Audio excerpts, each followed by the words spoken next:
Tu as envie de réussir sur les réseaux sociaux Ouais. aujourd'hui, c'est super important d'avoir une structure, de savoir où tu vas, de mettre en place une vraie stratégie. En fait, j'ai regardé tellement de vidéos qu'au bout d'un moment, j'ai réussi à intégrer en fait leur manière de faire, les méthodes, etc. Yes, bah écoute, du coup moi c'est Naël, alias Carter.lh sur les réseaux sociaux.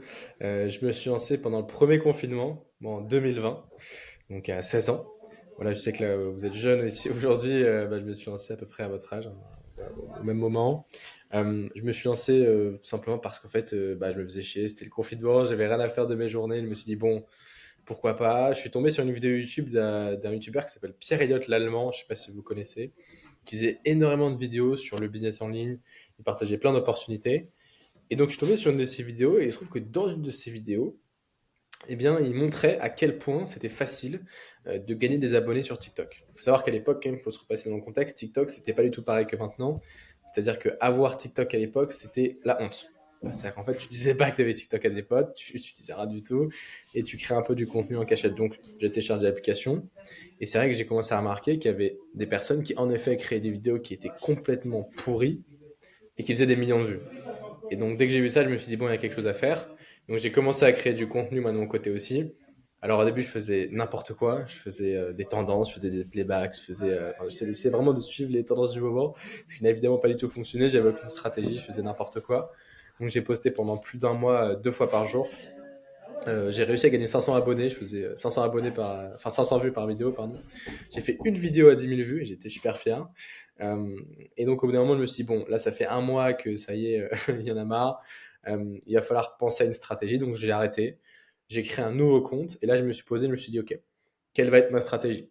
J'ai analysé des centaines de vidéos. J'ai essayé de regarder qu'est-ce qui fonctionnait, qu'est-ce qu'ils faisaient, quel était leur storytelling, comment ils amenaient les choses, etc. Et donc, j'ai créé mon deuxième compte qui s'appelle donc Carter.lh, que j'ai toujours aujourd'hui.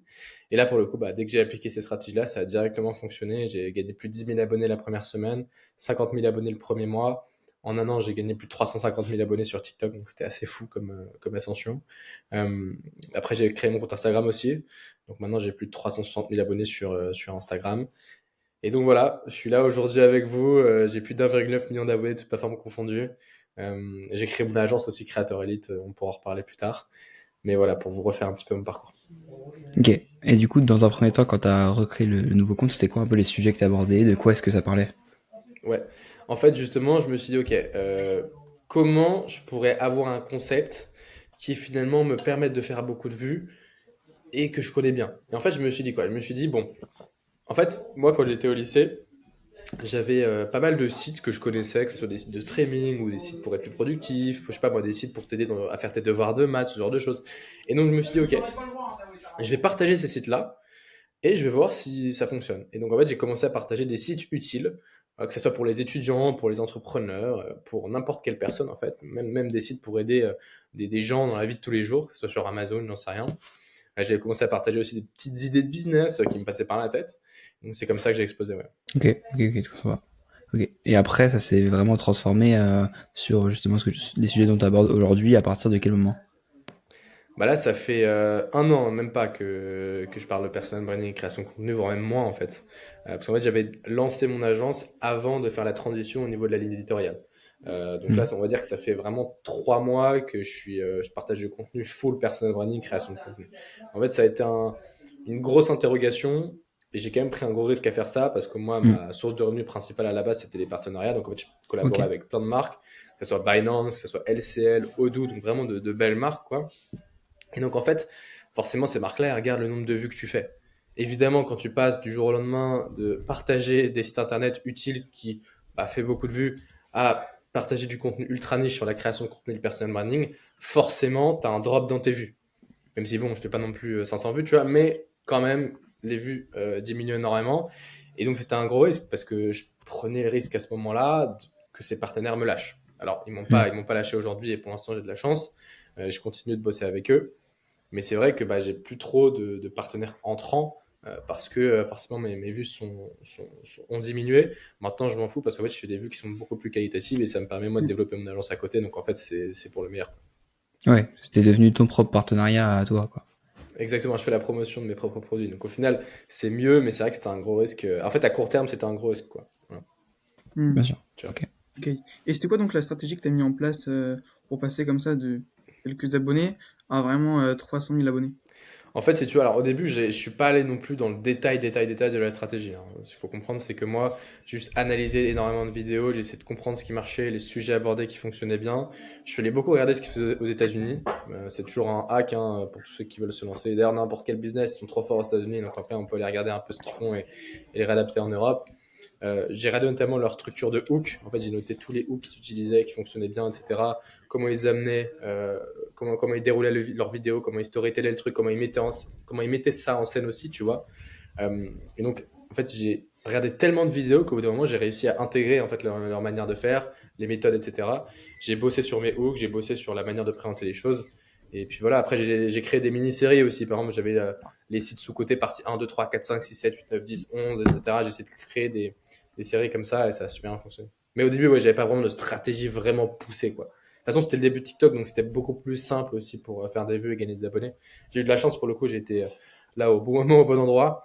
Même, donc voilà. Ce que tu appelles série, pour toi, tu le conseillerais à tout le monde? Ça peut être en effet un super concept.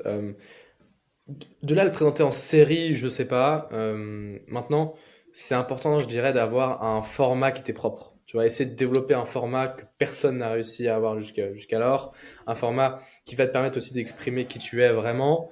Et en fait, finalement, quand tu crées ta personal brand, bah, ce qui fait la différence, c'est toi, c'est qui tu es, c'est ta personal brand, c'est ta personne qui fait la différence. Donc en fait, il faut essayer vraiment de trouver le format que tu vas répliquer derrière, d'accord, à l'infini, tant que ça marche, tu vas continuer. Et donc il faut, au-delà d'une série, trouver un format qui te correspond et qui fonctionne bien, après le répliquer, quoi. Mais ouais, je suis assez partisan de ce genre de truc. Ok, top. Et donc là, tu nous as parlé de la stratégie que tu as mis en place. C'était quoi concrètement le type de poste? Donc on a le hook, mais c'était quoi le contenu? Bah, le contenu, en fait, tu vois, typiquement, je te disais, bah voilà, voici les 5 sites sous-cotés pour les étudiants, tu vois, un truc comme ça. Après, tu déroules, tu vois, site numéro un, numéro 2. Après, tu cut, tu montes ton écran, tu illustres, tu montres en quoi ça peut être utile. Enfin, voilà, après, c'était des vidéos vraiment très simples. Là où j'ai plus travaillé sur mon storytelling et la manière d'écrire des scripts, c'était quand je commençais à partager du contenu plus pour entrepreneurs, du contenu, des astuces psychologiques. En fait, si tu veux, finalement, mon compte, c'était devenu un compte qui te permettait d'apprendre quelque chose au quotidien. Tous les jours, je postais une vidéo, tu apprenais quelque chose.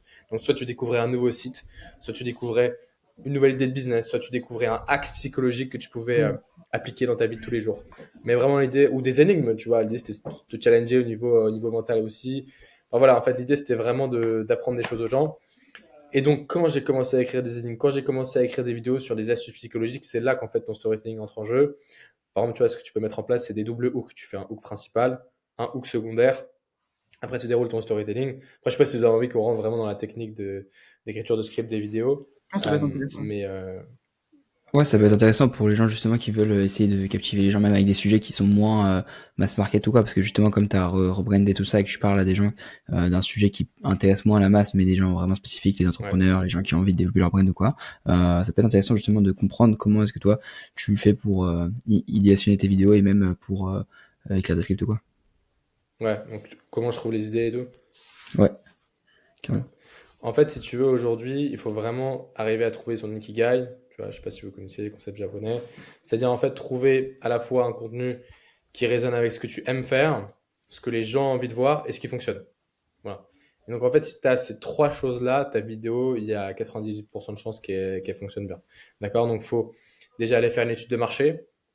Donc, ça, c'est la première chose qu'on met en place, moi, avec mes clients. C'est-à-dire qu'en fait, on va regarder qu'est-ce qui se fait dans ta niche, quels sujets sont abordés, comment les autres le mettre en valeur. On va aller regarder les mecs les plus successful. Ok? On va aller regarder quelle est leur stratégie. Et ensuite, on va l'adapter. D'accord? Donc, en fait, typiquement, il faut aussi l'adapter évidemment aux contraintes de la personne. Combien de temps elle est prête à allouer à la création de contenu, quel format elle aime faire, tu vois. Et donc, en fait, finalement, une fois que tu as déterminé la stratégie qui lui convenait le mieux pour avoir des résultats, honnêtement, l'idéal aujourd'hui, c'est qu'il faut poster minimum une fois par jour si tu veux avoir de très bons résultats. Si tu veux grossir vite, moins d'une fois par jour, c'est un peu compliqué, tu vois. Je dirais vraiment le minimum, ce serait 5 fois par semaine. Après, ça va dépendre aussi de la qualité de ton contenu, hein. Si tu postes une fois par jour avec un contenu pourri, tu n'auras pas de résultats et tu auras encore moins de résultats que quelqu'un qui poste une fois tous les 2 jours, mais qui par contre a des vidéos super quali, super bien travaillées. Donc ouais, ça va Hmm. dépendre. Sinon, au niveau des idées, comme je te dis, en fait, il faut se mettre à la place de son audience. C'est pour ça que avant tout ça, c'est super important de bien réfléchir sur quel est ton avatar viewer. Tu vois, en fait, on parle beaucoup de ton avatar client. Quel est ton avatar viewer? C'est-à-dire quel est le type de personne qui va regarder tes vidéos. À partir de là, tu sais les questions qui se posent. Tu peux utiliser ChatGPT pour qu'il te donne des idées de questions qui peuvent se poser. Et ensuite, il faut vraiment voir ça comme une toile d'araignée. Tu regardes les questions qui se posent, comment tu peux y répondre. Chaque idée de contenu, en plus, elle peut t'en rapporter 5 autres derrière parce que tu vas penser à des connexions, etc. Et donc, en fait, l'idée, c'est vraiment d'avoir comme ça une création en toile d'araignée, ce qui va te permettre en fait, d'avoir des idées de contenu à l'infini, hein, honnêtement. Et puis aujourd'hui, l'IA est très très forte en termes d'idées de contenu. Honnêtement, l'IA peut te donner plein d'idées de contenu, que ce soit des idées de vidéos YouTube, des idées de vidéos du coup réelles, format Instagram, TikTok. Donc enfin, vraiment, tu peux utiliser l'IA à ce niveau-là. L'IA au niveau de l'écriture de script est très mauvaise aujourd'hui pour l'instant, même si tu peux faire de bonnes choses. En fait, elle te donne une bonne base. Au niveau des idées, elle est excellente. Et donc l'idée, c'est vraiment aussi de mixer toi les idées que tu as. Après, tu peux donner tes idées à l'IA pour qu'elle te donne, tu vois, des variantes, etc. Enfin, il y a vraiment plein de choses à faire. Ok, Ouais, bien je sûr. vois. Ok, ouais, donc surtout si tu donnes toute la data de très gros créateurs dans ta niche, quoi, ou qui sont aux US, et qu'ensuite Exactement. tu la diriges comme ça, que tu lui donnes toute la base de tes meilleurs contenus et tout, en vrai, il y a vraiment quelque chose à faire.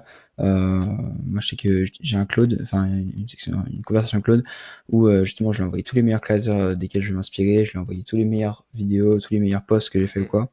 Et maintenant, quand je lui demande de soit donner des idées, soit rédiger des scripts avec des idées que j'ai déjà, il est vraiment plus pertinent que moi et beaucoup plus rapide. Donc c'est assez intéressant. Là, si jamais quelqu'un il crée du contenu actuellement, mais qui fonctionne pas trop, c'est justement ce que vous aidez à faire avec votre agence. Mais Ouais. euh, c'est quoi souvent les bottlenecks, les points que les gens rencontrent qui font que leur contenu fonctionne pas et que tu vois le plus souvent, quoi. Honnêtement, les choses que je vois le plus, c'est le manque de stratégie, le manque de régularité, de constance. En fait, si tu veux, il y a plein de gens qui se découragent super rapidement. Et surtout, oui, le manque de stratégie, en fait, tout simplement. C'est-à-dire que les personnes, elles n'arrivent pas à analyser. En fait, c'est surtout la mise en forme. En fait, moi, tu vois, là, j'ai plein de clients qui sont super compétents. Ils sont très forts dans ce qu'ils font, que ce soit dans l'immobilier, que ce soit des coachs sportifs ou tout ce que tu veux. Ils arrivent juste pas à transmettre leurs connaissances sur les réseaux. Ils sont très bons pour transmettre leurs connaissances dans la vie, pour faire des coachings, etc. Mais c'est vrai que les mettre en forme, avoir un packaging qui est ultra attractif sur les réseaux sociaux, c'est très compliqué. Trouver des formats de contenu qui fonctionnent. Et en fait, si tu veux, en général, il manque juste d'analyse et de méthode. D'accord? Donc nous, on va simplement leur apporter la méthode. Quelles sont les étapes clés, tu vois? Une structure. Mais donc, ouais, je dirais que les personnes aujourd'hui qui se lancent, elles manquent de stratégie, elles manquent de structure. Elles savent pas exactement comment s'adresser à la caméra. Il y en a plein d'ailleurs. C'est très compliqué pour certaines personnes de parler devant une caméra. C'est pas naturel, c'est pas quelque chose Mhm. que tout le monde sait faire. Moi, quand je me suis lancé, j'étais plutôt à l'aise, mais évidemment, au fur et à mesure du temps, tu deviens de plus en plus à l'aise. Il y a des gens pour qui c'est un vrai blocage. Et donc, forcément, quand t'es pas très à l'aise devant la caméra, ça se ressent. Surtout quand en plus quand t'as pas de structure, quand t'as pas de script de vidéo, quand tu fais un peu tout n'importe comment, bah en fait, tu vois, c'est une succession de petites erreurs qui font qu'au final, ça ne fonctionne pas. Tu vois, Mhm. mais je dirais pas qu'il y a un truc absolument qu'il faut régler. Honnêtement, en plus, ça dépend c'est au cas par cas. Ça dépend de Oui, la bien sûr. personne. Tu peux pas vraiment trouver quelque chose qui va fonctionner pour tout le monde, mais je dirais en tout cas, pour retourner un peu la question, si t'as envie de réussir sur les réseaux sociaux Ouais. aujourd'hui, c'est super important d'avoir une structure, de savoir où tu vas, de mettre en place une vraie stratégie, d'accord, de savoir à qui tu t'adresses, super important, savoir où tu veux aller, avoir un cap et ensuite s'y tenir. Super important aujourd'hui, c'est la régularité qui paye, c'est la constance sur le long terme. Si tu n'es pas régulier, tu n'auras pas les résultats que tu veux. Ça existe aujourd'hui évidemment des personnes qui explosent dès la première vidéo, mais on va pas se mentir, c'est extrêmement rare et la plupart des créateurs, ils ont posté des centaines de vidéos avant que ça fonctionne. Bien sûr, bien sûr. Ouais, ouais. Franchement, ce point de la régularité, bah, tant que t'arrêtes pas, tu n'as pas échoué finalement. Et Mm. même si c'est au bout de la centième vidéo que tu pètes, il y aura toujours un énorme intérêt. D'ailleurs, est-ce que tu pourrais, juste pour motiver un peu les gens qui souhaitent créer du contenu mais qui arrivent pas à passer le cap, ça t'a apporté quoi concrètement la création de contenu? Est-ce que tu peux dire soit que ça a changé ta vie ou alors pas tant que ça? Bah honnêtement, ouais, enfin, je peux pas dire que ça va pas changer ma vie. Enfin, je veux dire, c'est trop bien. Tu vois, franchement, j'ai juste que ça à dire. Euh, Personnellement, après, moi, j'aime bien créer des vidéos, j'aime bien monter les vidéos, j'aime bien le process, j'aime bien toute la partie business. Mais en fait, la création de contenu, ce qui est dingue, en plus, quand tu crées ta personal brand, c'est que tu peux lancer n'importe quel type de business. C'est Bien sûr. incroyable. Tu vois, tu peux lancer un business physique, tu peux lancer un business en ligne, quel qu'il soit, que ce soit un logiciel, un restaurant, un salon de coiffure, tout ce que tu veux, en fait, c'est assez fou. Mm. Donc, tu peux lancer n'importe quel business, tu peux bosser de n'importe où dans le monde, tu vois, que tu sois en France, en Asie. aux États-Unis, en Amérique latine, en Afrique, peu importe où tu es, tu peux créer du contenu. Et donc, ça t'apporte une vraie liberté, que ce soit géographique, financière, parce que maintenant, il y a énormément de choses à faire au niveau au niveau financier. Tu vois, il y a énormément d'argent à aller chercher. Donc voilà, moi, ça a changé ma vie, honnêtement. Enfin, aujourd'hui, tu vois, j'ai de la chance de pouvoir vivre de ça. Tu vois, mon agence fonctionne bien, mes clients sont contents. Donc, ouais, ça a changé ma vie, tu vois. Après, il y a Super. quelques petits côtés négatifs quand tu commences à gagner beaucoup d'abonnés, mais enfin, tu vois, honnêtement, je suis pas une star non plus. On va se calmer. Je me suis fait reconnaître 3-4 fois dans ma vie. Ça va, c'est pas non plus un truc de fou. Les gens sont assez cool, mais je dirais plutôt que ouais, tu vois, c'est au niveau de l'entourage, c'est-à-dire certaines personnes euh, qui vont euh, qui vont te définir par qui tu es sur les réseaux sociaux et pas par qui tu es vraiment. Tu as des gens qui vont Hmm. t'appeler par ton pseudo, par exemple. Tu vois, c'est des trucs, bon, mais Mm. rien de fou. Honnêtement, ça, Oui, c'est quand oui. tu as vraiment beaucoup d'abonnés. Si demain tu te lances et tu as envie de faire de la qualité, tu vois, typiquement, tu peux faire énormément d'argent avec 10 15 000 abonnés. Bien Voire sûr. moins d'ailleurs, hein, juste quelques milliers d'abonnés, tu peux faire beaucoup d'argent. Et en fait, personne te connaît et tu peux très bien vivre de ton activité. Donc ça, c'est plutôt un problème qui est réservé aux personnes qui ont beaucoup d'abonnés. Mais ouais. Mm. Bien sûr. Yes. Est-ce que tu as une plateforme que tu conseilles dans un premier temps pour se lancer? Par exemple Insta ou YouTube ou coupler les deux? Ouais. Alors au début, je t'aurais dit TikTok. Là, jusqu'à il y a pas longtemps, je t'aurais dit TikTok. Le problème avec TikTok, c'est que c'est devenu beaucoup trop aléatoire. C'est un enfer. Tu peux faire une vidéo qui fait 1 million de vues, la prochaine, elle peut faire 500 vues. C'est Mm. super peu prévisible. Donc je dirais que en fait, les deux plateformes reines aujourd'hui pour se lancer, c'est Instagram et YouTube. Ça peut paraître un petit peu contre-intuitif YouTube, mais ce qu'il faut bien comprendre, c'est que YouTube, honnêtement, t'as pas besoin d'avoir un studio, une qualité professionnelle pour te lancer. Évidemment, c'est mieux, mais tu peux te lancer, je veux dire, juste avec ton ordinateur, tu parles devant un Loom, tu fais une présentation PowerPoint, ou j'en sais rien, tout ce que tu veux, et en fait, tu peux commencer à créer du contenu. Mais Instagram, ouais, vraiment, je dirais Instagram, aujourd'hui, c'est la plateforme reine, tu peux juste prendre ton téléphone, tu te filmes, t'apprends quelques bases sur le montage, tu te formes sur YouTube gratuitement. T'as plein de choses à faire. Pareil, tu réfléchis à des stratégies. Si tu veux te faire accompagner, tu te fais accompagner. Tu peux évidemment te lancer aussi de ton côté en autodidacte.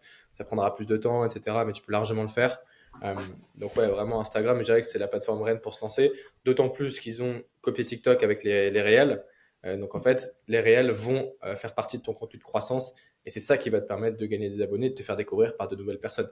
Là où avant sur Instagram, c'était assez compliqué mine de rien parce que c'était qu'une plateforme où tu pouvais poster des photos. Il fallait déjà être connu avant ou alors, il fallait être connu sur TikTok, par exemple, ou sur YouTube et rediriger les gens vers Instagram.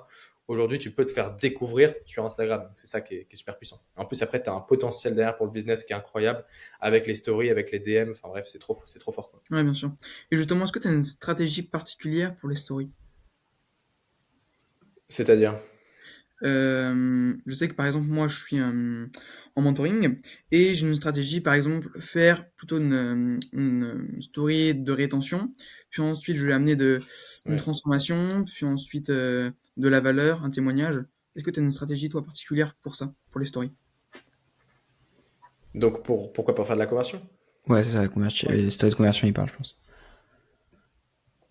C'est ça Oui, ou pas? Parce que oui, juste oui, pour oui. être sûr. Ouais. Ok, ok. Alors justement, il y a une mise à jour qui a été faite là il y a pas très longtemps sur Instagram euh, et qui fait que plus tu postes de stories, moins tu feras de vues. Voilà, très simple. En fait, tes vues de story vont être potentiellement diluées. Un peu diluées. Alors ça, c'est quelque chose qui est vrai à l'heure où on se parle, au moment où on tourne ce podcast. Peut-être que ça va évoluer au fur et à mesure. Peut-être que voilà, si vous regardez le podcast et que vous regardez ça peut-être dans 1 mois ou 2 mois, 3 mois, en fait, ça évolue tellement vite que peut-être ce sera plus d'actualité. En tout cas, au moment où on tourne ce podcast, c'est ça. Ce qui fait qu'en fait, créer des séquences de story comme on faisait avant, ça fonctionne moins. Je ne sais pas que ça fonctionne pas, c'est que ça fonctionne moins. Si tu veux maximiser ta vue de story et donc faire des stories plus axées conversion, ce que tu fais, c'est très simple. Tu arrêtes de poster de story 24 heures avant, donc tu fais exprès de pas poster de story avant. Ok, comme ça, ton compte, il faut que tu aies rien du tout. Ensuite, tu postes une seule story, pas 4 5. Tu sais, avant, tu avais des stories en disant, tu sais, tu pars du problème, tu expliques le problème, comment. En fait, tu essayes d'amener la personne, je sais pas, tu mets un sondage pour que ça soit un peu interactif, pour maximiser les vues. Là, ça fonctionne plus du tout. Donc, ce que tu fais, tu mets une story, tu parles du problème très rapidement. Vraiment, tu expliques le problème de la personne, en quoi toi tu peux le résoudre. Et ensuite, tu fais un call to action très simple. Tu dis, bah, réponds, je sais pas moi, réponds go à cette story si tu veux que je te détaille tout ça en DM. Et donc là, en fait, ça va créer de l'interaction. Instagram aujourd'hui valorise beaucoup plus les interactions en DM. C'est pour ça que tout ce qui est partage, c'est surpuissant. Et donc, en fait, finalement, les call to action au niveau du partage de la vidéo, ça fonctionne très bien. Euh, Donc voilà, tu fais ça, les gens vont te répondre directement, vont répondre à ta story, tu leur réponds en DM, et en fait, en faisant ça, tu auras de l'interaction sur tes stories, pardon, tu feras beaucoup plus de vues, et après, les personnes en plus qui ont répondu à ta story, tu vas pouvoir les citer derrière, tu vas commencer à parler un peu avec elles, cerner plus précisément leurs problématiques, et puis après, je sais pas quel est ton business, mais leur proposer un call, ou voilà, enfin, derrière, après, tu peux exploiter ça, quoi. Ok, donc une story tous les jours, voire tous les 2 jours. Ouais, voilà. Après, ça, c'est vraiment le contenu. Enfin, ça, c'est une story, je te parle purement conversion, hein. Ouais. Après, ça peut être intéressant, bah oui, de mettre des stories où tu mets 5 témoignages d'affilée, tu mets en story la une, etc. Enfin, voilà, là, Ouais. je te parlais juste de la partie conversion. C'est pour ça que je te demandais de clarifier avant si c'était que de la conversion ou autre chose. Ok. Mais pour les stories conversion, ouais, c'est ça. Ok, je vois. Je vois, je vois. Yes. Et d'ailleurs, t'as un school ou pas? Ouais, tout à fait, j'ai un school, j'en ai deux même. Deux Ouais. schools. Et tu t'en Une sers communauté gratuite et une communauté payante. pour la conversion aussi? C'est très très fort, ouais, School pour la conversion. Moi, j'utilise. Tu vois, typiquement, là, j'étais en call de vente avec une personne, enfin une fille, là, il y a 2 jours. Et elle m'a dit, j'ai pris le call avec toi parce que j'ai été témoin de ta valeur sur School. Je trouvais ça dingue. T'apportes énormément de valeur gratuitement. Et en fait, ouais, cette communauté-là à School, elle fait office de lead magnet. C'est-à-dire que quand une personne la rejoint, en fait, c'est un produit d'appel gratuit. Elle me donne son email et son numéro de téléphone, donc je récupère le contact en plus, donc ça c'est top. Et derrière, je vais vraiment lui apporter de la valeur. C'est-à-dire que c'est pas du bullshit. J'ai mis les 3 premiers modules de ma formation payante sur le school gratuit, donc les personnes peuvent voir comment ça se structure. Évidemment, ça leur donne envie d'aller plus loin, évidemment. Et après, voilà, l'idée c'est que mon setter, ensuite il va leur envoyer un message, il les appelle, et puis ensuite il book un call, quoi. S'ils sont intéressés, évidemment. Mais en tout cas, l'idée c'est qu'une personne qui s'intéresse à la création de contenu et qui a envie de progresser, bah, elle rejoint mon school, elle aura de la valeur dans tous les cas. Après, si elle veut passer à l'étape supérieure, bah, elle est libre de son choix, quoi. Mais ouais, c'est super puissant school dans la conversion. C'est un funnel parmi tant d'autres. Je dirais pas que c'est le meilleur tunnel de vente. Tu vois, t'es pas obligé d'avoir un school pour closer des clients aujourd'hui, mais c'est vrai que pour moi, ça fonctionne bien, ouais. Ok, justement, tu parlais de ton offre payante, de ce que toi tu proposes actuellement. C'est quoi? Tu nous as parlé d'agence, c'est quoi ça se caractérise comment actuellement? Yes, bah moi justement j'ai créé mon agence là il y a un peu plus d'un an qui s'appelle Creator Elite, à l'intérieur de laquelle on accompagne les entrepreneurs, les coachs, les freelances à développer une communauté sur les réseaux sociaux, d'accord? Donc en fait en gagner en visibilité, à construire leur personal branding, le tout pour mettre ça au service de leur business et donc voilà, générer plus de chiffre d'affaires. Voilà, c'est vraiment cette idée-là, avoir des abonnés qualifiés qui vont te permettre eh bien, de scaler ton business et surtout de faire plus de chiffre d'affaires, c'est ça qu'on vise, tu vois. Donc transformer tes abonnés en clients, tout simplement. Hmm. Donc voilà, c'est mon agence, honnêtement, on est super content, on fonctionne super bien, on a pas mal de clients satisfaits. Donc non, c'est très très cool, très très cool. Et les gens avec lesquels vous bossez, ils ont déjà un business qui tourne, juste vous venez le mettre sous stéroïde grâce à la création de contenu, etc. Ou c'est des personnes vraiment qui débutent? Non, en général, c'est des personnes qui ont déjà un business. En fait, le problème des personnes qui sont vraiment très très très débutantes, c'est que elles veulent gagner de l'argent grâce à la création de contenu, mais pour gagner de l'argent grâce à la création de contenu à proprement parler, si t'as pas de business derrière, c'est très compliqué en fait. Enfin, tu vois, moi je suis pas un coach business. Moi, j'accompagne les gens au niveau de la création de contenu. Et en général, ces personnes-là, elles attendent derrière un accompagnement business pour que tu leur expliques comment lancer ton business, tu vois. En fait, encore une fois, comme j'ai dit au début du podcast, ta personal brand, elle va te permettre de faire la promotion de n'importe quel business. Donc, tu vois, moi, je peux pas te conseiller un business. Ça dépend de toi ce que tu as envie de faire. Si tu as envie de lancer une agence, si tu as envie de créer un restaurant, si tu as envie de lancer, je sais pas moi, un salon de coiffure, si tu as envie de lancer ta formation, un coaching, n'importe quoi, si tu as envie de lancer un logiciel, bah, en fait, je peux pas le savoir à ta place. Moi, après, l'idée, c'est que une fois que tu as créé ton projet, une fois que tu commences à avoir tes premiers clients, on utilise la création de contenu pour faire exploser ton business, tu vois, et faire que tu fasses plus de chiffre d'affaires. Mais on n'est pas du tout des coachs business. Hmm. Hmm. Ok. Tu Ok, travailles très seul? bien. Ouais, je suis seul. Bah, après, j'ai mon frère qui bosse avec moi, qui m'aide beaucoup. Trop bien. Euh, et puis j'ai aussi donc un setter qui fait partie de l'équipe. Là, je suis en train de recruter un closer.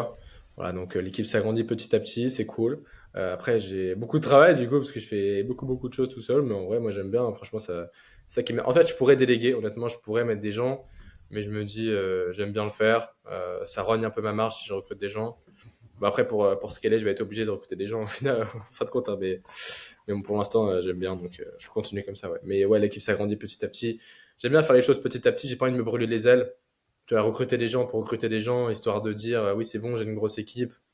Tu vois, ça m'intéresse pas. J'ai envie de recruter des gens en plus qui sont qualifiés, qui savent ce qu'ils font, qui sont bons dans leur domaine. Et c'est très compliqué, mine de rien, de recruter des gens, des gens qui sont bons. Donc voilà. Évidemment, ok. Mais du coup, ça se structure comment? C'est du one-one avec chaque client ou il y a plutôt ce truc one-to-many? C'est du one-one avec chaque client, Ah ouais. 100% personnalisé. Donc ça prend beaucoup de temps, ouais. Ah, tu m'étonnes. Ok, ouais. Ouais. Et donc là, par la suite, c'est quoi tes objectifs? T'aimerais bien aller par exemple à un certain CA ou aider un certain nombre de clients? Écoute, l'objectif, en termes de clients, j'en ai pas forcément. Maintenant, en termes de CA, ouais, l'idée, c'est d'aller chercher là, les 30, 50 k par mois d'ici 6 mois à peu près. Tu vois, je pense que c'est largement faisable. Moi, j'utilise pas du tout les ads. Là, je vais commencer à bombarder en ads à partir du mois de décembre. Donc, on va voir, on verra bien. Peut-être on se refera un podcast et on verra si ça a fonctionné ou pas, j'espère. Euh, mais ouais, en fait, moi, je me suis beaucoup reposé sur ma personal brand, ce qui marche très bien, ce qui est super cool. Maintenant, c'est vrai que pour aller scaler, c'est bien de mêler ça aussi avec un peu d'ads. Donc, je vais tester, je vais voir. En termes de CA, ce serait cool d'aller, on va dire, chercher entre 30 à 50 k par mois de chiffre d'affaires. Attention, évidemment, pour ceux qui nous écoutent. Je suis en France pour l'instant. 30 à 50 000 euros, ce n'est pas dans ma poche directement. Il y a monsieur les impôts qui va venir me chercher et qui va me détruire. Voilà, donc ce ne sera pas 50 000 euros dans ma poche. Évidemment, évidemment. On connaît cette fiscalité. D'ailleurs, est-ce que tu as un projet d'expatriation ou est-ce que tu es bien en France? Non, pour l'instant, je suis très bien en France. Bon, là, au moment où on se parle, je ne suis pas en France, je suis à Berlin. Ouais. Mais ça n'a rien à voir, c'est pour les études, donc aucun rapport. Écoute, why not? Après, j'adore la France. Maintenant, c'est vrai que. En fait, je trouve qu'il y a un truc qui est vraiment. La plupart des entrepreneurs crachent sur la France, sur le système fiscal. Mais si tu gagnes vraiment beaucoup d'argent, il y a moyen d'optimiser fiscalement, tu vois. Et en Oui, fait, bien sûr. si tu gagnes vraiment beaucoup d'argent, tu peux ne pas payer d'impôts en fait en France. Quasiment pas. Tu peux payer entre 2 à 10% d'impôts maximum. Ouais, c'est le middle range qui se fait un peu baiser parce que Exactement. à partir d'un certain stade, évidemment, tu peux optimiser des crédits lombards ou quoi, tu vas pas pouvoir le faire avec 50, enfin avec 30, 50 000 euros de CA. Faut vraiment avoir très très haut et aussi, c'est des services qui coûtent très cher en vrai. Donc, enfin, ça oui, il faut vraiment gagner beaucoup, quoi. Il faut gagner beaucoup, c'est possible. Maintenant, tu fais 50 000 euros par mois de chiffre d'affaires, tu peux largement très bien optimiser, hein. Enfin, je veux Ouais, dire, tu peux quasiment ne pas payer d'impôts. Après, je suis d'accord.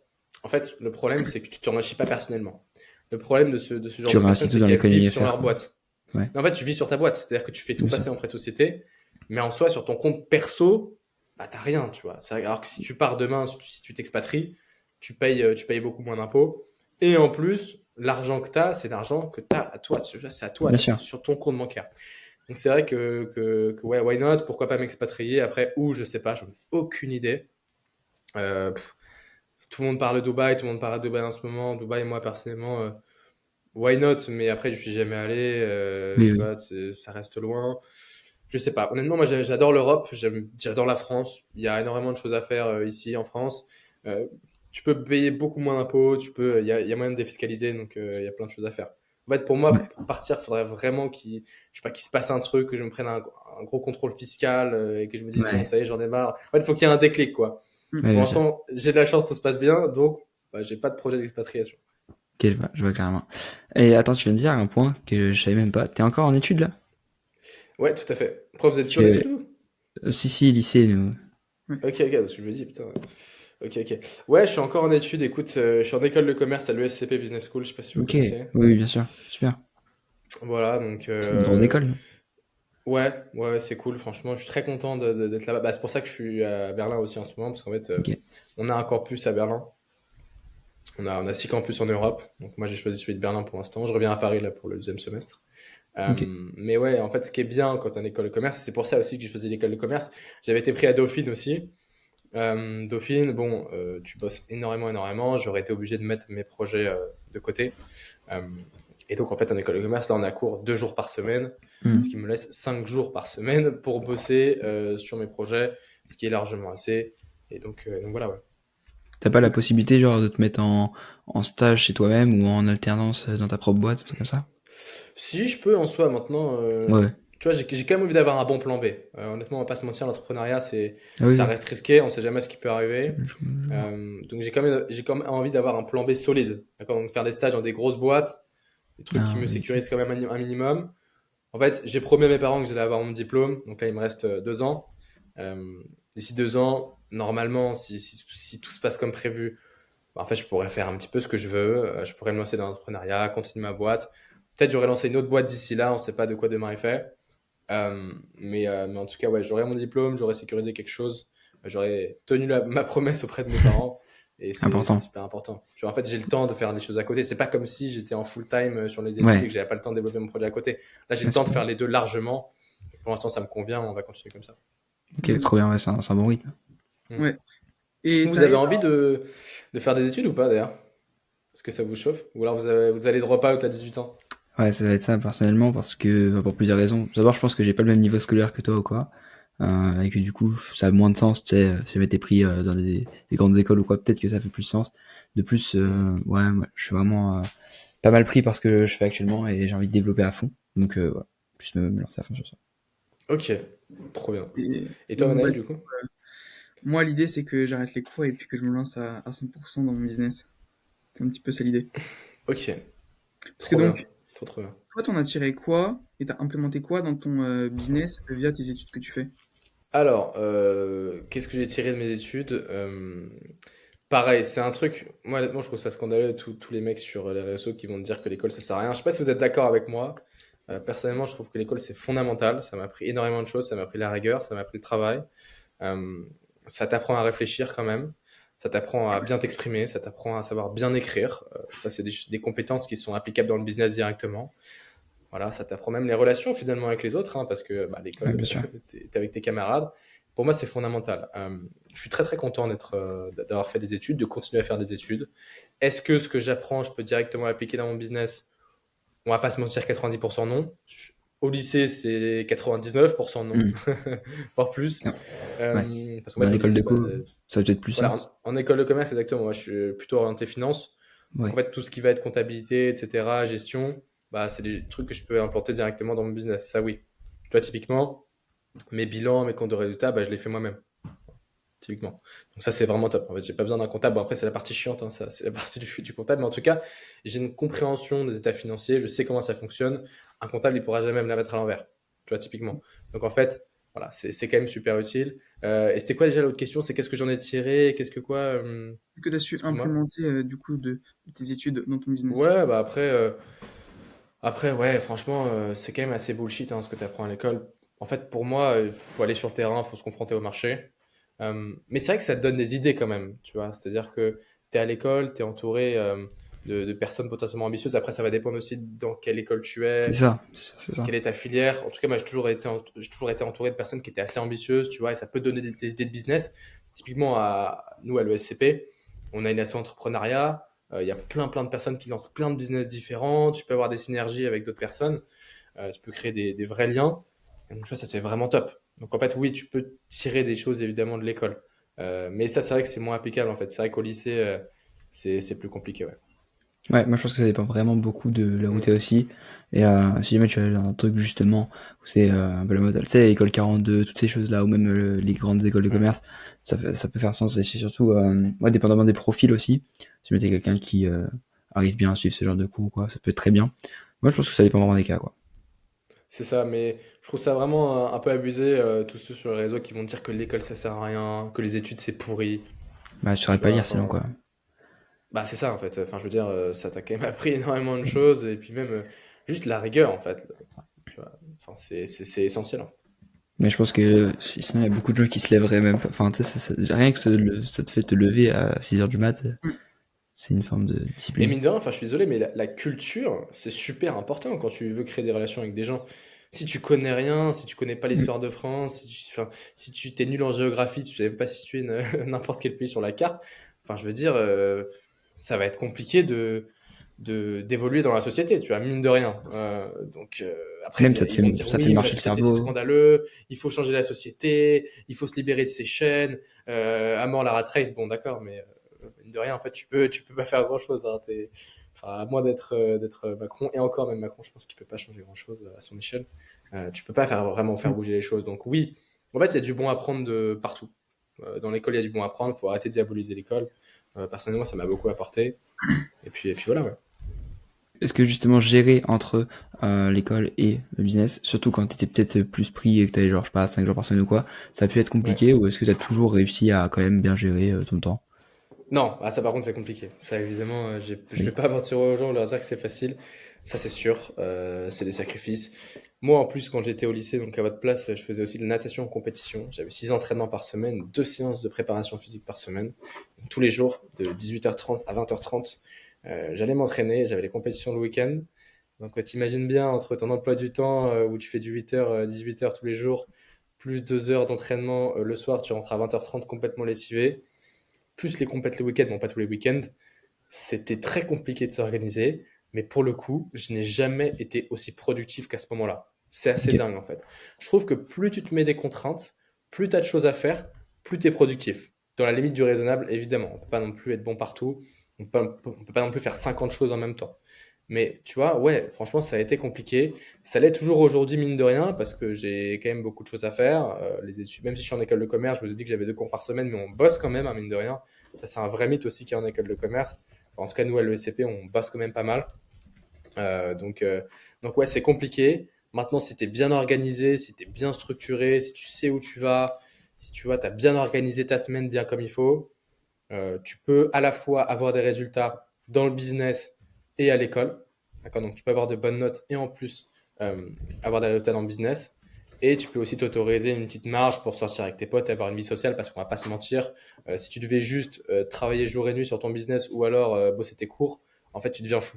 Voilà, parce que l'être humain est avant tout un animal social, donc c'est important. Ouais, ok, bien sûr, ouais. Bah, une fois que c'est un équilibre, quoi. Une fois que tu l'as trouvé, ça peut se faire. Exactement. Je pense que vous devez l'expérimenter aussi, vous aussi. Enfin, Ouais, là, bien vous sûr. êtes au lycée, vous avez votre business à côté. C'est dur, quoi. Ouais, ouais, les nuits sont courtes. Exactement, et puis surtout, tout le monde ne fait pas ça. C'est-à-dire que toi, tu es un peu le seul ovni au fond de la classe. Bon, après, je sais pas comment c'est pour vous, mais Ouais, peut-être il y a ouais. deux, trois personnes qui font ça. Et encore, à votre âge, c'est assez rare, mine de rien. Je sais pas si ça a changé depuis. Enfin, je dis ça comme si j'avais Non. 40 ans, tu vois, mais ça, Non, on a non. 5 ans d'écart. Mais... Non, non, ouais, c'est réel, je vais un peu relate avec ça parce que ouais, c'est un peu différent, mais en soi, c'est pas mieux ou moins bien, c'est juste différent, quoi, c'est autre chose. Et du coup, ouais, t'as peut-être moins ce truc de pouvoir en discuter avec d'autres gens ou quoi. Après, je pense que le point le plus compliqué avec l'école de mon côté, c'est le temps que ça prend et l'énergie mentale que ça prend par Ouais. rapport au temps disponible dans une journée et l'énergie mentale que t'aimerais allouer ailleurs, tu vois. Et ouais, si jamais je pouvais avoir des petites journées de 30 ou même 40 heures, je dis bah non, tu Pareil, c'est pareil. Mais non, mais c'est vrai, t'as raison. Ça, c'est un vrai truc. Et pour le coup, c'est un truc qui me touche aussi. C'est dès que tu commences à toucher à du concret, tu vois, typiquement, dès que tu commences un peu à signer des clients, à voir que tu fais un peu de chiffre d'affaires, tu te dis, putain, là, je suis en cours d'histoire géo. Mais attends, mais je pourrais être en train de bosser sur mon business, là. Qu'est-ce que je fous? Tu vois, vois. Ouais, j'ai bien pas sûr. envie de bosser l'histoire géo. Ou les maths, ou j'en sais rien. Mais c'est important d'avoir cette discipline-là et de comprendre que bah, ça reste important, que ça t'apporte des choses aussi d'une autre manière. Mais c'est important. Mais c'est vrai que cette charge mentale-là, elle est horrible. Je voulais revenir sur un point par rapport à YouTube. Qu'est-ce que tu pourrais conseiller pour Ouais. créer une bonne vidéo ou un bon value asset? Est-ce que tu as une structure particulière? Sur YouTube, format long. Ouais, Alors, sur YouTube, ce qui est assez dingue, c'est qu'en fait, c'est une extension finalement du format court. Ou alors, le format court est un extrait du format long. Comme tu veux, tu peux le voir de deux manières différentes. Euh, Maintenant, YouTube est quand même très différent d'Instagram, de TikTok. Donc, au format réel, je parle. Format court, en tout cas, format vertical. Euh, le storytelling est beaucoup plus dur à mettre en place sur YouTube. D'accord. Maintenant, l'important sur YouTube, c'est d'être ultra, ultra authentique. D'avoir pareil une vraie structure de vidéo. Introduction, développement, conclusion. C'est pour ça qu'encore une fois, ce que tu apprends à l'école quand tu fais une dissertation, ça va t'aider. Tu vois, comment structurer ta pensée, comment construire des parties, des sous-parties. En fait, c'est exactement pareil là. Tu vas partir d'un sujet, tu vas partir d'une idée de vidéo. Moi, je dis toujours aux gens de quoi tu as envie de parler. Savoir encore une fois, c'est un peu la même chose que sur Instagram, encore une fois. C'est-à-dire à qui tu t'adresses, quelle est la question que se pose du coup ton viewer, donc ton potentiel client. Et ensuite, tu vas construire une vidéo autour de ça. Alors sur YouTube, comme c'est du format long, tu peux rentrer bien plus dans le détail. Mais en tout cas, ce que je dirais pour créer une bonne vidéo, c'est avoir une vraie structure, donner envie aux gens de rester et donc intégrer des espèces de semi-call to action pour la suite de la vidéo. Tu vois, par exemple, tu es au milieu de ta vidéo et tu vas te dire, bah voilà, la prochaine étape, c'est la plus importante. Bah, tu vois, le mec, il te dit ça, bah, tu as envie de rester et de voir la prochaine étape. Donc, en fait, tu vois, c'est plein de petits éléments comme ça que tu vas venir incorporer dans ta vidéo au fur et à mesure pour faire en sorte que les gens restent jusqu'à la fin de ta vidéo parce que la métrique la plus importante, comme sur Instagram, comme sur TikTok, c'est le watch time. Combien de temps vont rester les personnes sur ta vidéo? Ça, c'est fondamental. Donc en fait, l'idée, c'est vraiment d'essayer de faire en sorte que les gens, une fois qu'ils ont cliqué sur ta vidéo, ils ne partent plus. Il faut être intéressant à tous les moments. Tu vois, à chaque seconde de ta vidéo, il faut essayer de trouver quelque chose d'intéressant. Et donc, il ne faut pas parler pour ne rien dire. Surtout quand tu crées du contenu valeur. Quand tu crées du contenu, tu vois, par exemple, des gens qui sont super connus, Michou, Inoxtag, etc., eux, ils peuvent se permettre de parler pour rien dire parce qu'en fait, les gens, bon, ils vont regarder leur vidéo quoi qu'il arrive. Quand tu n'as pas beaucoup d'abonnés, quand tu te lances, et surtout quand tu partages du contenu valeur, les gens attendent de la valeur. Et donc, si pendant 30 secondes, tu parles dans le vent, la personne, elle va partir. Donc, il faut avoir une bonne stratégie de contenu, enfin, de stratégie de structure de vidéo, pardon. Essayer d'intégrer, même pas essayer d'ailleurs, intégrer des espèces de mini call to action pour la suite de ta vidéo tout au long de la vidéo, même s'il ne faut pas non plus trop le faire, il faut essayer d'en intégrer peut-être 2, 3, 4 en fonction de la longueur de ta vidéo. Et surtout, vraiment partager de la valeur et tenir sa promesse. Tu vois, par exemple, je te donne un exemple très simple. Si jamais je te dis, bon alors dans cette vidéo YouTube, je vais t'expliquer comment gagner plus d'abonnés sur Instagram en 2026. Très bien, c'est ma promesse. Si au fur et à mesure de la vidéo, la personne, elle voit que je donne pas du tout des conseils pour grossir sur Instagram en 2026 et que je te parle dans le vent, bah, elle va partir, évidemment. Donc une fois que tu as fait ta promesse, il faut respecter cette promesse-là et vraiment apporter de la valeur aux gens. Et c'est comme ça qu'ils vont rester sur ta vidéo, tout simplement. Et c'est quoi les contenus qui marchent le mieux, que ce soit en 2025, et qu'est-ce que tu prédis qui va mieux marcher en 2026 sur YouTube en format long? Question super générale. Honnêtement, là, j'ai pas de réponse très précise. Quel contenu qui marche le mieux? Ça dépend de ta niche, ça dépend de ce que tu fais. Maintenant, je dirais que ouais, le contenu vraiment applicable, d'accord? Le contenu qui donne vraiment de vrais conseils applicables ou alors qui montre aux gens comment faire. Tu vois, je sais pas, genre des challenges sur. Moi, par exemple, là, je vais faire une vidéo YouTube là bientôt sur. J'essaye de lancer une personal brand avec l'IA pendant 30 jours. Tu vois. Tu sais, des genres de concepts comme ça où tu fais des actions dans la vidéo et ça donne envie aux gens de rester, ça fonctionne super bien. Et je pense que ça va continuer. Honnêtement, 2025, 2026, il ne va pas y avoir de gros changements à mon avis. Même si, bon, il y a l'arrivée de l'IA qui est en train de tout casser parce que bah, aujourd'hui, tu peux créer un avatar IA qui est super réaliste et tu as des gens qui sont en train de lancer des chaînes IA, c'est assez fou. D'ailleurs, il y a un Américain là que j'ai vu il n'y a pas longtemps, mais je crois qu'il y en a plusieurs qui font ça, qui lancent des personal brands IA pour leurs clients. Donc en fait, ils bossent avec des entrepreneurs, ils leur créent un avatar IA et ensuite, les entrepreneurs n'ont plus rien à faire. C'est-à-dire que la personne va écrire les scripts, elle va du coup utiliser l'avatar IA pour tourner la vidéo, elle va faire le montage et donc la personne n'a plus rien à faire. Donc ça, c'est quelque chose qui est en train de se développer, plutôt pour l'instant au format court, ça va arriver très bientôt sur le format long. Mais c'est vrai que l'IA, de toute façon, ça va chambouler tous les business, toutes les strates de la société. Tout le monde va être touché par l'IA, c'est inévitable. Est-ce que ça va arriver en 2026? Je sais pas. Mais en tout cas, ça va arriver, c'est sûr. Attends, parce que là c'est très intéressant ce que tu me dis. Là, par exemple, le business dont tu nous parles, les personnes font un avatar à leur image, qui les représente eux ou c'est quelque chose de quelqu'un de Ah non, différent? c'est leur image, ouais, c'est eux en fait. En Ok. gros, ils créent un clone d'eux-mêmes. Et après, bah, la personne, du coup, elle va juste écrire les scripts. Parce que c'est comme si moi, par exemple, tu vois, moi, c'est un truc que je vais intégrer dans mon agence à terme. C'est, bah voilà, t'es un entrepreneur, t'as zéro temps à allouer à la création de contenu. Et ben nous, on va juste te prendre 30 minutes de ton temps. On va créer un avatar IA de toi. Une fois que c'est fait, on va t'écrire les scripts, on va te faire le montage, on va publier à ta place. T'as rien à faire. Bien sûr. Ouais. Et T'as même plus à tourner les vidéos. bah oui, c'est ça. Et dans ce type de contenu-là, à quel point est-ce que ça marche ou à quel point est-ce que les personnes sont encore attachées au fait que ce soit des humains derrière ou est-ce qu'ils en ont rien à foutre quoi. Bah, je suis d'accord, c'est. Le danger, c'est que, en fait, tant que les personnes ne savent pas que c'est une IA, ça passe. Et d'ailleurs, c'est assez fou parce que moi, la première fois que j'ai regardé la vidéo, je pensais que c'était le vrai gars. Hmm. Je pensais que en Ah, fait, Dieu, s'il c'est y en a qui fait ça, tellement bien ouais, fait. ouais. C'est tellement bien fait. Et d'ailleurs, en fait, c'est marrant parce que dans la vidéo, je crois, elle a fait plusieurs millions de vues. En fait, le gars, tu vois, il donne ses conseils et tout. Et au milieu de la vidéo, il dit, ah bah d'ailleurs, bah moi, je suis une IA. La preuve, il claque des doigts, le truc dans à l'arrière-plan disparaît. Il reclaque des doigts et disparaît. Et en fait, c'était vraiment une IA. Et le gars, après, il te montre comment il a fait pour créer son clone. Enfin, c'est Ouais, assez il y dingue. en a, il y en a ça, c'est comme ça où ils font que des vidéos comme ça et ça pète de fou, les mecs aux US qui font ça. C'est C'est fou. vraiment pas mal. C'est fou. C'est fou. Ouais. Et donc voilà, je pense que ça va arriver potentiellement petit à petit au format long. C'est déjà possible aujourd'hui. Ça se trouve, il y a des chaînes qu'on regarde qui sont déjà des chaînes IA en fait, hein. Je me pose vraiment la question, c'est possible.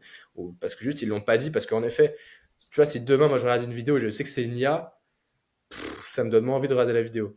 Bien Donc sûr, peut-être que ça existe déjà et que les personnes l'ont pas dit. bien sûr. Ouais.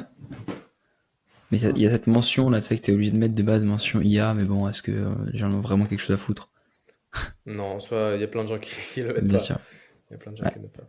Ouais, que ça peut être. Après, peut-être qu'il T'imagines, va y avoir des lois, peut-être ça va être régulé parce que c'est vrai que il y a des dérives, hein, évidemment, ça peut être dangereux, quelqu'un peut réutiliser ton image. ça va ouais. Donc ça peut être un peu compliqué, donc je pense qu'il va y avoir pas mal de régulations par rapport à ça dans le futur.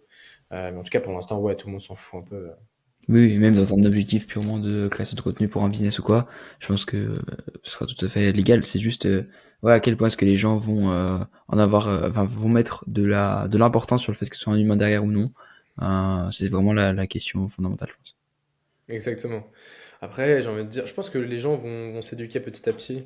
C'est-à-dire qu'en fait, demain, tant que l'IA t'apporte de la valeur, bah, que ce soit un humain ou pas, on s'en fout. Tu vois. En Mm, fait, le problème, c'est juste, les gens n'aiment pas sentir qu'ils se sont fait tromper. Tu vois, mm. c'est-à-dire que s'ils pensaient que tu étais un humain et au final ils se rendent compte que tu es une IA, bah, il y a une espèce de trahison et donc bah, ça va les déranger. Maintenant, s'ils savent dès le début que c'est une IA, ils s'en foutent. Ouais. Tu as bien des gens qui sont abonnés à des influenceuses IA et savent pertinemment que c'est des influenceuses IA et ils achètent quand même leur contenu sur OnlyFans. Donc tu vois, en fait, tant que tu trompes pas les gens, tu auras des clients et il y aura des gens pour regarder tes vidéos. Ouais, bien sûr. Ok, intéressant de fou. Ouais, c'est vrai, assez pertinent. Après, moi, je suis un peu dubitatif via la voix en général, ça se ressent quand même, je trouve. Mais Mais je t'enverrai la vidéo du gars, je te jure, tu vas être choqué, je pense. Ouais, bah, en fait, il y en Tu vas a être où c'est choqué. vraiment pas ouf. Et moi, je pense que je vois, il y a un mec en tout cas, auquel je pense, je sais pas si on pourra mettre le lien en description ou quoi. Allez, n'hésitez pas à aller voir, c'est vraiment très intéressant. C'est un gars qui justement a un SaaS où il propose ça. Et pour promouvoir son SaaS, c'est très intelligent ce qu'il fait. C'est que lui-même, il commence le contenu en étant lui-même et après, s'auto-remplace par son avatar, tu vois. Et c'est vraiment Ok. la même personne, la même chose, exactement. Tu vois pas la différence. Et ouais, c'est assez fou, la voix, tout. Mais bon, après, c'est beaucoup d'itérations, je pense. Et il y en a certaines, genre, si tu fais ça avec VO ou quoi, peut-être moins ouf que des IA qui sont spécialisés dans ce truc-là de Avatar IA. Mm. Mais, et puis, après, on est en décembre 2025. Si tu regardes ce podcast dans 6 mois, tu nous dis, mais les gars, ça se voit absolument plus. je pensais à quelque chose justement, parce que moi, j'aimerais bien lancer potentiellement un school en anglais ou même faire des vidéos en anglais. Je sais pas si toi, tu as une communauté qui est aussi un petit peu anglophone, mais je pense que ça pourrait être une bonne chose comme ça d'avoir un clone IA comme traducteur. Ouais, bah ça, encore une fois, tu peux déjà le faire aujourd'hui, hein. Tu peux déjà le faire, c'est bluffant. J'avais un pote créateur de contenu qui s'appelle Charles Sterling qui l'a fait. Lui, il a créé un compte en anglais, en espagnol, et ça a très bien fonctionné. Ok. Enfin, je crois qu'il avait gagné plus de 20 000 abonnés sur son compte en espagnol, alors que bah, c'était vraiment des vidéos faites avec IA, quoi. Enfin, c'était assez fou. Donc tu peux déjà le faire aujourd'hui.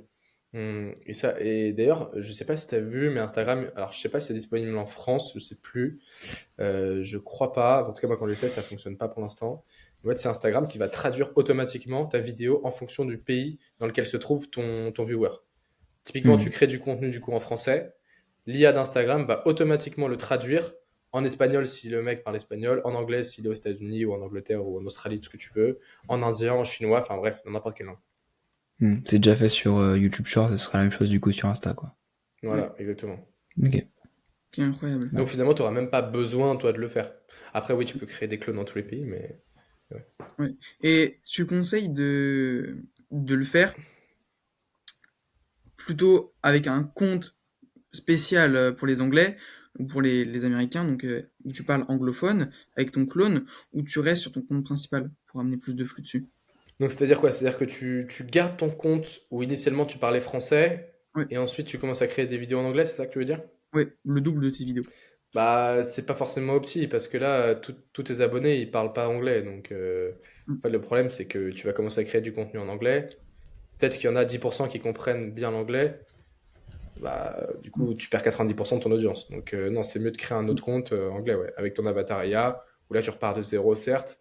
Encore une fois, si tu as les bonnes stratégies, tu finiras par rebâtir une communauté assez solide là-bas. Peut-être que ce sera pas autant que celui que tu avais en France, Mais, ou peut-être que ça va le dépasser par la suite, encore une fois, tu sais pas. Mais ouais, je pense que c'est mieux de créer un autre compte, tu prends un VPN, tu te localises là-bas, et puis voilà. Mais ça, pour l'instant, c'est des stratégies que moi, j'ai pas encore expérimenté. Je sais que c'est possible, je sais qu'il y a des gens qui l'ont fait, mais moi, personnellement, je l'ai pas encore fait. Je voulais aborder un autre point avec toi. On sait que de plus en plus le clipping c'est tendance. Est-ce que tu as déjà pu le tester et qu'est-ce que tu en penses? Ouais.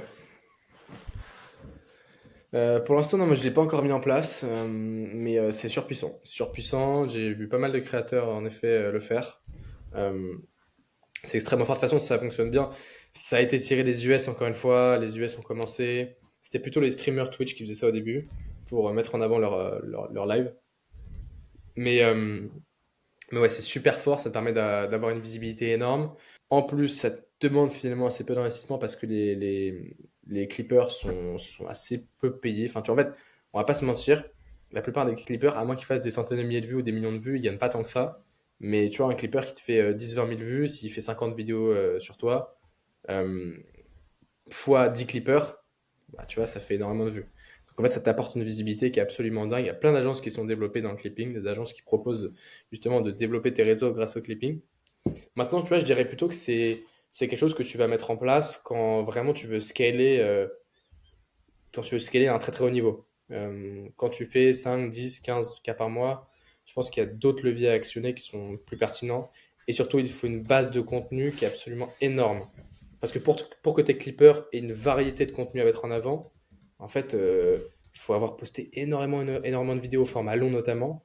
Donc c'est très compliqué. En plus, pour le clipping, c'est beaucoup de contenu lifestyle. Tu vois, tu vas pas clipper un mec qui partage des astuces dans sa chambre, quoi. Enfin, c'est un peu compliqué. En général, le clipping, c'est des belles voitures, un bon lifestyle, des jets privés, des belles montres, voilà, des beaux appartements, etc. Donc il faut avoir aussi le contenu à mettre en face, quoi. 100%. Ouais, ça, pouvoir être clippable, quoi. Exactement. Hmm. Et par rapport à tout ce qu'on voit de nos jours, Keo, etc., qui sont en SVJ, etc., qu'est-ce que tu en penses? Est-ce que tu penses que c'est une bonne stratégie pour scale son business?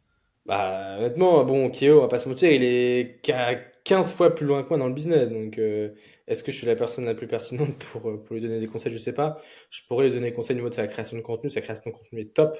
Euh, Après, voilà, je me suis pas renseigné plus que ça sur Kyo. Je sais pas si ce qu'il fait, c'est vraiment qualitatif ou pas. J'en ai aucune idée. Maintenant, voilà, honnêtement, c'est super pertinent ce qu'il fait. Vu à qui il s'adresse, c'est top. Franchement, il a la meilleure stratégie possible compte tenu de son avatar client et de son avatar viewer. Donc, non, non, il est extrêmement fort. Ça marche super bien pour lui. De toute façon, quand tu as une personne qui a autant de succès, qui fait autant d'argent, honnêtement, c'est qu'il a mis un système, il a mis en place des choses qui font que ça marche pour lui. Tu vois, donc en fait, oui, peut-être qu'il pourrait s'améliorer sur certains trucs. Maintenant, sa stratégie de clipping, elle est excellente.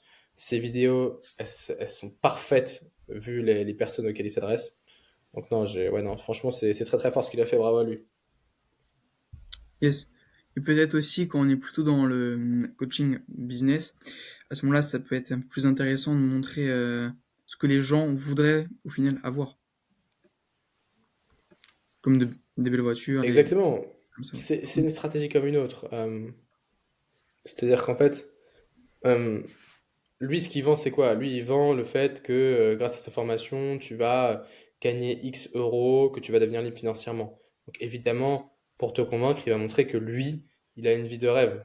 Et que grâce à ce business-là, eh ben, en fait, il a eu ces résultats-là. Tu vois, c'est grâce à ça qu'il a le lifestyle qu'il a aujourd'hui.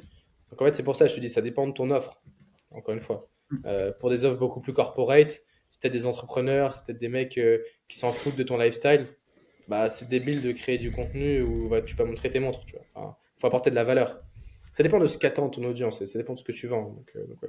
Mais pour lui, c'est très pertinent. En fait, la stratégie de contenu, c'est quelque chose qui est super personnalisé et tu peux pas juste généraliser. Tu vois. Typiquement, le clipping, ça peut être intéressant pour Keo, mais ça peut ne pas l'être pour un autre infopreneur. D'accord? Donc en fait, c'est important de bien personnaliser la stratégie de contenu. Et c'est pour ça que, voilà, en général, quand on te dit oui, fais ça et ça va marcher pour toi, non, peut-être c'est pas parce que ça a fonctionné pour un autre que ça fonctionnera pour toi. Il faut vraiment avoir cette chose-là en tête. Bien sûr. 100%. Totalement d'accord. Euh, on avait du coup quelques petits autres points. Est-ce que tu as des livres ou des podcasts qui t'ont donné un déclic pour vraiment aller plus loin dans ton business? Des livres ou des podcasts? Des livres, pas spécialement. J'ai essayé, je me rappelle là, avec le Pass Culture, je me rappelle là, il y a quelques années, j'avais acheté pas mal de livres business. Euh, je les ai lus. Honnêtement, c'était des trucs assez bullshit, hein. Enfin, je veux dire, l'investisseur intelligent, la semaine de 4 heures, le personal MBA, qui s'avait acheté d'autres, l'homme le plus riche de Babylone. Voilà, tous les livres comme ça. Bon, c'est c'est intéressant, c'est très générique. Donc je dirais pas qu'il y a un livre qui m'a chamboulé complètement. Moi, j'avais déjà la vision, je savais déjà exactement quoi faire. Peut-être que j'ai pas lu les bons livres, possible aussi. Euh, voilà. Maintenant, en termes de podcast, j'aime beaucoup les podcasts. Je regarde beaucoup Sans Permission. Ça, pour le coup, c'est un podcast que j'adore. Chaque fois, des invités super pertinents. Bon, ils abordent pas que la thématique du business, mais je trouve que c'est marrant. En fait, c'est la limite entre le divertissement et, euh, Carrément. et du coup l'apport de valeur. Donc, j'aime beaucoup. Maintenant, tu vois, moi, je suis assez focus. Je regarde beaucoup. Enfin, voilà, je perds pas trop de temps à consommer. Putain, comment dire? C'est horrible. J'ai le mot en anglais, ça fait vraiment très, très, très connard de dire ça. Mais je suis pas très consommateur, en fait. Tu vois. Hmm. C'est-à-dire que je crée du contenu plus que je ne le consomme. Donc en fait, finalement, oui, je vais écouter des podcasts, j'écoute beaucoup sans permission, même si là, je crois qu'ils ont arrêté depuis quelques mois là. Ouais. Mais, euh, mais non, je ne consomme pas beaucoup de contenu et je lis très peu. J'ai beaucoup lu à l'époque, quand j'étais au lycée et quand j'étais au collège. Maintenant, j'ai pas mal arrêté la lecture. Faudrait que j'y remette quand même, hein, parce que c'est quand même sympa. Après, de là, lire des livres business, je sais pas. Ah si, il y avait L'Art de la Victoire, très sympa, L'Art de la Victoire. Et aussi The One Thing, vraiment pas Ouais. mal comme livre, très très, très cool. Et après, j'ai oublié le nom du livre, mais c'est la biographie du fondateur de Nike. Bah, Je sais plus c'est son l'heure de la nom. victoire, justement. Phil Knight. Euh, Ah ok, attends, mais what? Non, c'est un autre truc. Non, c'est un autre truc. L'heure de la victoire, Je c'est sais le plus. fondateur de Nike. Peut-être que tu penses à un autre Bah, pour. je confonds avec un autre livre. Mais du coup, L'Art de la Victoire, excellent. Mais je confonds avec un autre livre. Je sais plus, il faudra que je vous le retrouve. Mais en tout cas, voilà, j'ai deux, trois livres que j'aime bien. Est-ce qu'ils m'ont chamboulé? Est-ce qu'ils m'ont marqué? Non. Mais j'aime bien. Ok. Vous avez des livres en tête ou pas? Parce que je me rends pas compte. Peut-être que vous avez des choses, des livres qui vous ont marqué, qui ont changé votre vie. Bah ouais, franchement, après, ouais, les trucs, c'est plus des classiques au début, tu vois, qui s'adressent vraiment aux débutants et qui, moi, quand je les ai vus, ça m'aidait pas mal. Genre, les trois livres, enfin, les deux premiers livres d'Harmonie, c'était cool. Mais Hmm. maintenant, ça fait plus trop sens, mais tu vois, quand il les a sortis, ça faisait pas mal sens, c'était cool. Euh, Sinon, il y a un livre qui s'appelle The Star Principle, qui est très très très Ok. très bon selon moi. C'est un très très bon livre. Et l'Almanach de Naval Ravikant, je pense que c'est les deux livres que j'ai préférés moi de tout ce que j'ai lu. Après j'ai lu tous les classiques comme t'as dit. Bah après il y a des trucs un peu, tu sais, un dev perso à la con, alors les catalogues Tech ou quoi, c'est cool. Ouais. Mais c'est pas vraiment business, tu vois, c'est juste le principe de vie ou quoi qui sont sympas. Même la semaine d'Hackator. Et sinon non Ouais. plus philosophique quoi, tout ce qui est Taleb, les trois livres de Taleb, les trois plus grands, c'est des, de l'art. Mais après je pense que je suis pas assez développé pour tout comprendre. Hmm. Yes. Après, moi, je lis aussi du coup l'almanach, ça je l'ai lu. Il y a un livre qui était sympa, c'était Ponsouillard, en gros, c'est un hamster. Et il montrait vraiment le fait de prendre du recul sur nos pensées. Et ça, franchement, c'était top. Ça m'a permis de vraiment prendre du recul sur toutes mes actions. Donc ça, c'était top. Comment se faire des Ok. amis aussi. Je sais pas si vous connaissez. Je l'écoute un Ouais, livre. comment se faire des amis, là, je suis d'accord avec toi. Très bon. Mais encore une fois, pour moi, ça change pas ta vie. Mais en fait, c'est des Oui. conseils qui sont assez logiques. Maintenant, je suis d'accord avec toi dans le sens où c'est des conseils qui sont très simples, mais que personne n'applique. Donc en fait, si tu les Mm. appliques, ça va vraiment changer ta vie. Tu vois, dans le sens où ça m'a pas marqué. Je me suis pas dit, waouh, en lisant ce livre, là, j'ai une révélation, je connaissais pas ça, et voilà, tout d'un coup, j'ai des révélations. Non. Mais oui, je suis d'accord, c'est très pertinent. Yes. Je pense que genre tous les trucs de biographie de grands hommes, genre je sais pas, je crois que Ouais. Bezos il avait sa biographie qui était pas mal ça. C'est le genre de livre, je l'ai pas encore lu mais je pense que c'est très intéressant à lire parce que t'as justement le feedback d'un Ouais. mec qui a une vie de fou et qui a expérimenté. Donc ça peut être. Je suis d'accord, c'est vrai. Bah, finalement, tu apprends les leçons que lui aussi a apprises au fur et à mesure de son parcours, mais tu as une vraie histoire. Tu vois, mais j'ai un peu du mal avec les livres qui te donnent juste des conseils comme ça un peu bullshit et qui développent les biographies. Ouais, je trouve ça vraiment sympa. Biographie de mec successful, c'est cool. Il y a un mec d'ailleurs qui a fait un livre où en gros, c'est un mec qui a fréquenté tous les milliardaires et il met à chaque fois une leçon de chacun. Genre, il y a Schwarzenegger, il y a plein de gens. Et ça, il est bien narré comme ça. C'est vraiment comme tu racontes. Comment il s'appelle ce livre? C'est un livre rouge.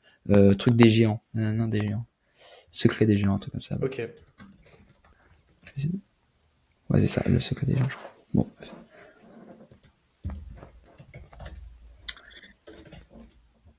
Et du coup, pour un petit mot de fin, là, je pense qu'on va pas tarder à conclure l'épisode. Est-ce que Vas-y. tu aurais un mot à conseiller pour tous les jeunes entrepreneurs? Parce que, comme toi, du coup, on est assez jeunes et donc certaines personnes ont peur de se lancer. Je pense pour la majorité de la peur du regard des autres, ou vraiment ce fait de procrastination active, pardon. Est-ce que tu aurais un mot à leur conseiller? Ouais, alors déjà, voilà, moi, tu vois, je vais du coup dire un mot, je sais pas, je vais dire ce que j'aurais aimé entendre à 16 ans, par exemple. Du coup, à votre âge, alors vous êtes loin par rapport à moi, vous avez une bien meilleure vision que moi par rapport à ce que j'avais à l'époque, comme je vous l'ai dit.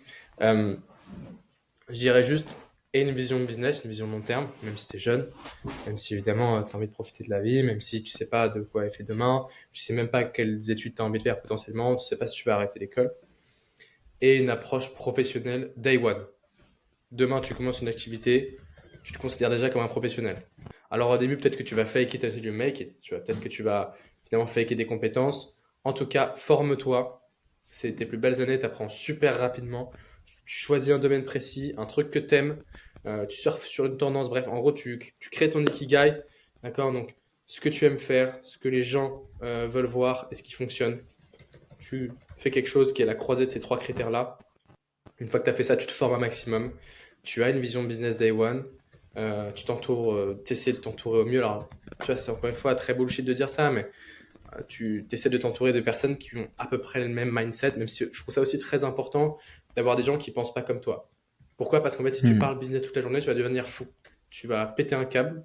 Et donc, c'est important aussi de sortir parfois de cette bulle business, de cette bulle entrepreneuriale, d'être avec des gens qui n'ont aucun rapport de près ou de loin avec le business. Ça peut être intéressant, même s'il faut pas que ce soit tous les jours, parce que sinon, ils vont t'entraîner avec eux, entre guillemets, même si c'est pas forcément une mauvaise influence. Mais voilà, non, avoir une vision business dès le début. Euh, Commencer petit, très important aussi, ça évite la procrastination. Vas-y vraiment petit pas par petit pas, comme dirait Enoch Stag. Voilà. Y aller petit à petit, pas se fixer des objectifs démesurés dès le début. T'as 16 ans, 17 ans, t'es jeune, t'as le temps. Sur les réseaux sociaux, on voit beaucoup de gens qui affichent leur richesse, qui font des centaines de milliers d'euros par mois à 22 ans, à 20 ans. Honnêtement, c'est 0,0000001% de la population. La plupart des milliardaires, ils deviennent milliardaires après 50 ans, la plupart des millionnaires après 40 ans. Donc en fait, tu as le temps. Alors, tu as le temps, mais bon, pas non plus trop. Donc en fait, il faut trouver un juste milieu entre y aller petit à petit, mais progresser quand même. En tout cas, essayer d'y aller le plus vite possible, ne pas se brûler les ailes, avoir une vraie vision business. Et puis voilà, quand même essayer de profiter un peu de la vie, mine de rien. Hein, c'est tes plus belles années. Pas s'enfermer chez soi. Et, tu vois, je vois beaucoup de vidéos de personnes qui disent oui, lockdown, ne parle à personne, tu mets en mode avion ton téléphone, tu réponds à plus aucun message. Tu vois, faut se calmer aussi, il faut quand même avoir un équilibre de vie. T'es jeune. Donc voilà, franchement, si tu fais tout ça, normalement, il n'y a pas de raison que tu réussisses pas. Yes, Merci beaucoup. Très intéressant. yes. Ben écoute, en tout cas, merci à toi. Qu'est-ce que vous Euh, en pensez, vous? Est-ce que vous avez déjà. Enfin, tu vois, typiquement, qu'est-ce que vous en pensez, vous, de ça? Est-ce que vous êtes plutôt en mode non, c'est mort, je lockdown, je bosse à fond? C'est quoi votre mindset? Moi, j'ai un équilibre qui est très chaotique. Donc, il y a des moments, en fait, c'est vraiment mon envie. Moi, il y a des moments où je vais taffer à fond. Et là, par exemple, je sais pas, un week-end ou quoi, j'ai des amis avec lesquels je vais sortir, je vais faire. En fait, je m'en fous. J'oscille entre plusieurs extrêmes. Du temps que je fais le taf, je suis content. Et en fait, j'adore ce que je fais. Donc, c'est même pas dur de travailler ou de travailler, Ouais, ouais. etc. C'est pas une souffrance parce que je kiffe et genre, j'adore apprendre, j'adore faire des échecs, me relever, etc. Donc en soi, c'est kiffant. Et, Et c'est pas pour autant que je vais plus voir ma famille, que je vais fermer mes volets et être un ermite. Même si j'aimerais bien être un ermite un jour, mais plus dans l'apprentissage que genre vraiment dans le business. Tu sais, je sais pas, me caler 2 ans dans un chalet, apprendre après lift et, et devenir ultra smart. Mais tu Ok. vois, une fois que t'as réussi ta vie, tu vois, je sais pas, une petite pause de la vie comme ça. Oui, je vois très bien ce que tu veux dire. D'accord. Ok. Ah, c'est bien, c'est cool. Et toi, du coup, Manel? Très honnêtement, moi, je suis un gros extrémiste. Je suis toujours dans les extrêmes. Donc, non, vraiment, je travaille très honnêtement toute la journée. Je m'arrête pas. Donc, et j'ai voire quasiment pas de vie sociale. Ok, putain. Ok, ok. Mais Après, ça dépend. En fait, faut juste pas que ce soit un sacrifice pour toi. Tu vois. je vois pas. Alors, dans les faits, je vois pas ça forcément pour un sacrifice. Je me vois vraiment. Enfin, en fait, j'aimerais vraiment pouvoir aller aussi loin qu'Elon Musk, tu vois.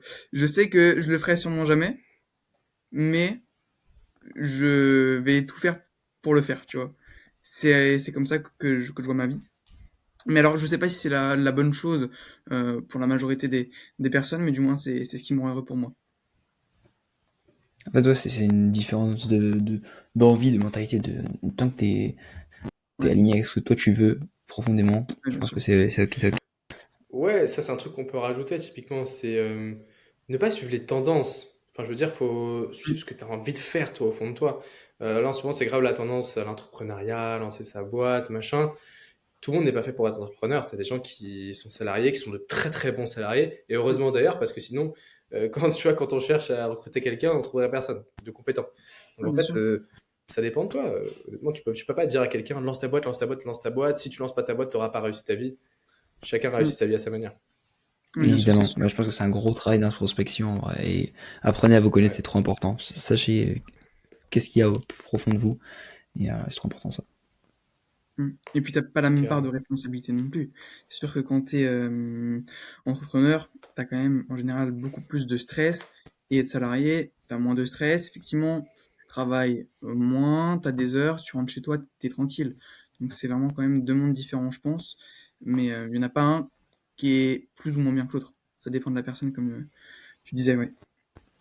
Mais écoute, je pense on aura quand même fait un bon épisode. C'était sympa. Bah, En merci tout beaucoup à cas, vous, les gars. C'était super intéressant. C'était un plaisir. eh ben écoute, de même, merci à toi Naël. Et puis, c'était un plaisir, c'était un plaisir, c'était un plaisir. Petit call to action pour la fin. N'hésitez pas à vous abonner à notre chaîne YouTube, mettre un petit commentaire, un petit like, ça fait plaisir. Où peut-on te retrouver, Naël? Sur quels réseaux sociaux? Et bien sur TikTok, Instagram, YouTube, Facebook, partout. Honnêtement, si vous cherchez mon nom, vous me trouverez. Pas forcément Naël, carter.elh, ça dépend. Mm. Mais bref, si vous avez vraiment envie de me suivre, vous me trouverez assez facilement normalement. Yes, on Nickel, mettra le lien nickel, en nickel. description. Merci beaucoup en tout cas pour cet épisode, franchement, c'était un grand plaisir, et puis on vous souhaite une très belle journée à tous ceux qui nous écoutent, une bonne soirée, peu importe, et à la semaine prochaine pour un prochain épisode. N'hésitez pas à nous faire des Yes, retours si jamais vous avez bien aimé ou pas. Encore. À très vite. merci beaucoup. Et abonnez-vous, activez la cloche, c'est important aussi. Salut.